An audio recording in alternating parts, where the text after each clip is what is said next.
ఈరోజు తోడేళ్ళందరూ కూడా ఏకమై ఒక్క మీ జగన్ మీద మీ బిడ్డ మీద ఇంతమంది ఏకమై ఈరోజు యుద్ధం చేస్తా ఉన్నారు.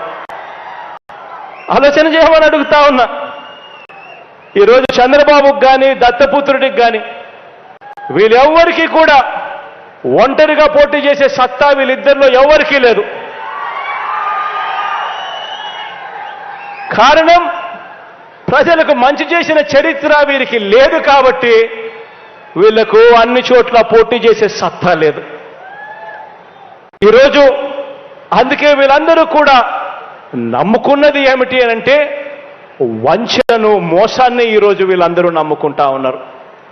ఈరోజు అమలు చేసిన మంచి కానీ, అమలు చేసిన మంచి స్కీములు కానీ ఇవేవి లేవు కాబట్టి ఏకంగా మోసాలకు ఈరోజు మేనిఫెస్టో అట, ఇద్దరు కలిసిస్తారట, రంగురంగుల వలలతో ఈరోజు ప్రజలను మోసం చేసేందుకు వస్తా ఉన్నారు.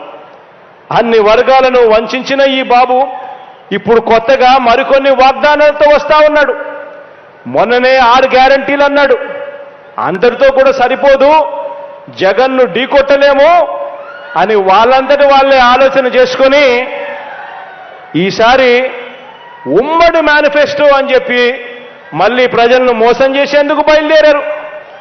ప్రతి ఇంటికి కేజీ బంగారం ఇస్తారట, ప్రతి ఇంటికి ఒక బెంజ్ కారు కొనిస్తారట. ఆలోచన చేయమని అడుగుతా ఉన్నా. ఇలాంటి వారిని నమ్మచ్చా అని చెప్పి ఆలోచన చేయమని కోరుతా ఉన్నా. ఇలాంటి వారి బుద్ధిని చూసినప్పుడు, ఇలాంటి ఆలోచనలు చూసినప్పుడు వేమన రాసిన ఒక పద్యం గుర్తుకొస్తుంది. చెప్పమంటారా? ఎలుక తోలు తెచ్చి ఏడాది ఉతికినా కూడా నలుపు నలుపే గాని తెలుపు కాదు.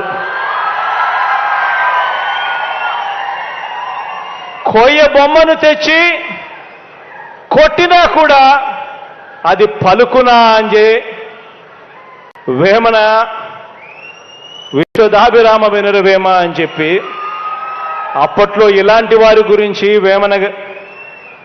వేమన స్వామి వారు మాట్లాడారు. నిజంగా అడుగుతా ఉన్నా, వీరి బుద్ధి ఎలాంటిదో గమనించమని అడుగుతా ఉన్నా. ఇలాంటి వారికి మిమ్మల్ని అందరినీ కూడా ఇలాంటి వారితో అప్రమత్తంగా ఉండమని కోరుతా ఉన్నా.